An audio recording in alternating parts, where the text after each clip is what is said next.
This is not a surprise. So guys, there was a simulation done. I'm not sure why there was a simulation done on this nuclear devastation thing, because we all know what one nuke going off is going to cause. We know exactly how that domino effect is going to look and how it can snowball into something even worse. Nonetheless, there was a simulation done where if a tactical nuke was used at first, let's say in Ukraine, how it could snowball into a bigger catastrophic global nuclear war event. Now, the simulation was called Plan A because I guess after this scenario goes down, there is no Plan B. But in the simulation, a tactical nuke is used, and I'm not sure where. I think it was in the Ukraine, and they saw a nuclear global reaction, if that made sense, right? So it started in Ukraine. The United States says, oh, no, you didn't. Then the United States lobs a tactical nuke, which in turn turns Russia and China into lobbing nukes. Not sure what magnitude or what size they start lobbing. But then everybody gets involved, and then the world is wiped clean. Now, interestingly enough, guys, we didn't need a simulation to tell us this. Every person, especially preppers who have been doing this for a while and learned about nuclear weapons and how they work and the devastation behind them, we all know what that means. And then we all saw this movie back in the 80s called War Game. Now, when I was a kid, I was like, damn, that would suck, especially at the end when you saw the missiles lobbing back and forth on the screen and the computer trying to figure out who was going to win. Every computer model ever written or ever, I guess, activated, right? Every computer model states that there is no one winning this war. Nobody. Every person with common sense knows that there's no winning this war. It's not chess. Chess is strategic, and some people try to compare nuclear war to chess. There is no chess with nuclear war. Everybody launches and everybody dies. That's pretty much how it ends up. Some people seem to think that if China launches their nuclear arsenal first and Russia over us, that it's going to wipe us out.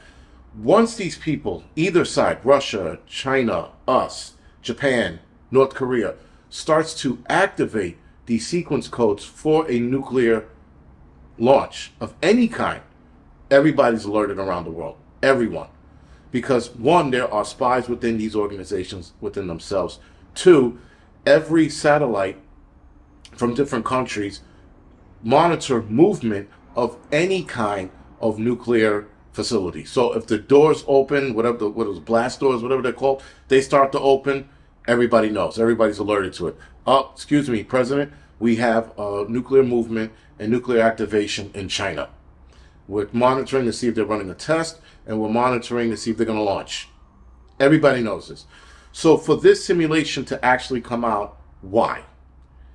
People can't be, I mean, I know people are stupid. I know we're in the dawn of stupidity because of social media and everything else, and it's melting everyone's brain.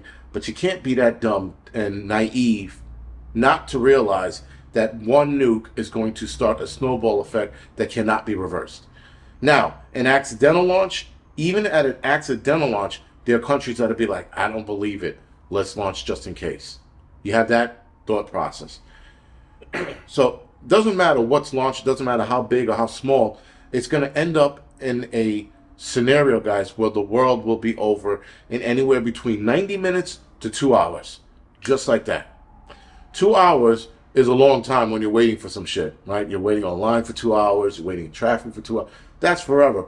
When a nuclear global war starts, 2 hours is a blink of an eye, especially when you look back on it years later. Now, will people survive this? Yes. How bad would it be? Extremely bad. Probably Mad Max, but way worse. Mad Max is just like the tip of the iceberg kind of society we might be living in should we survive. But if we don't, we're glowing in the dark, and then we're dying of cancer years down the line. If we don't die from cancer, we're living in a world where it's almost not worth living if you don't have the proper protection and supplies to do so, especially if you're not prepped. Now, granted, guys, What prepping is, and I had a buddy ask me this the other night rather.